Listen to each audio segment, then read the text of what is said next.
More demand for multifamily rental properties because of the benefits for investors. They provide steady cash flow.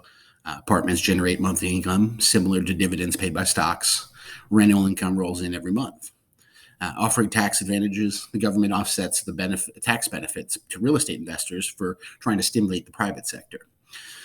We can grow a portfolio quickly. Multifamily properties can grow your real estate and their investment portfolio because you're gaining income from many units at once. And the buildings are large assets with high values. You can build a portfolio in one day. It's such a large deal that you have the potential to earn a huge income. There's an economy of scale. Having more units under one roof is easier and more cost-effective to manage. Now, here's some tips to make your investment more profitable if you know how to value multifamily property. These tips can help you get the most profit out of your next multifamily purchase. You need to start with calculating cash flow. Cash flow is specific to you, the investor. When you calculate the cash flow for your multifamily property, consider the mortgage terms and your inclination to plan and save for future capital expenditures, CapEx. And after that, this is what you truly take home as a profit from your investment. Here's the equation. Cash flow equals NOI minus mortgage payment reserves for CapEx. How much you assign to CapEx reserves is how much you need to plan for to save for big expenses. Think of the big ticket items like replacing the roof. And how much cash flow is enough for you as an investor? Some investors say the goal is cash flow that gives at least a double-digit cash-on-cash return. I would second that. You can use this formula. Cash-on-cash return is cash flow divided by cash invested times 100.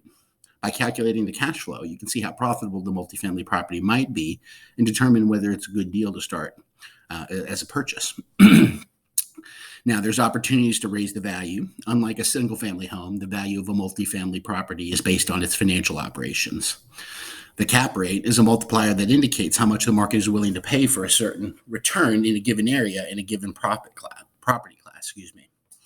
As with single-family home comps, you can ask the broker for this number when you have the going cap rate in the area, and you can determine how much a change in the NOI of the property will change its value.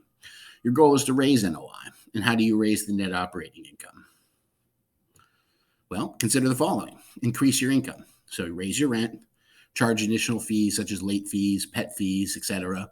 Here's a big one. Install a coin-operated washer and dryer. Offer paid storage, cell towers, or lease a cell tower on your building, and the other way is to decrease expenses. Fix leaking faucets and pipes. Install energy-efficient appliances and windows. Charge back utilities to the client, or just a few simple ideas. Now, while you're analyzing a deal, you need to identify clear ways to make these changes. Research what your competition is doing and determine if you need to upgrade upgrade the units, the building itself, to raise the rent. So factor in any rehab costs into your purchase price to figure out if it's a cost-effective measure for you. Now, first step here is to determine the purchase price. You determine your purchase price based on the current NOI of the property and its going cap rate. We don't want you to overpay for today for unrealized potential. For example, if you determine the current NOI of a property is $40,000 and the going cap rate in the area is 12%, your price shouldn't be more than $333,000. The less you pay for a property, the higher your profits. You make your most profits on the buy. So knowing the highest amount you want to pay for a property before you negotiate is key. And here are a few ways you can increase the value of your multifamily property.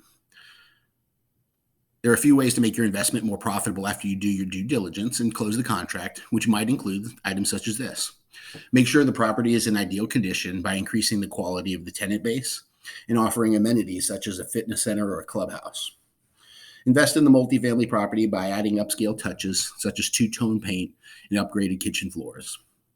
Evaluate rent prices and consider renovating a property to allow for increase in rent.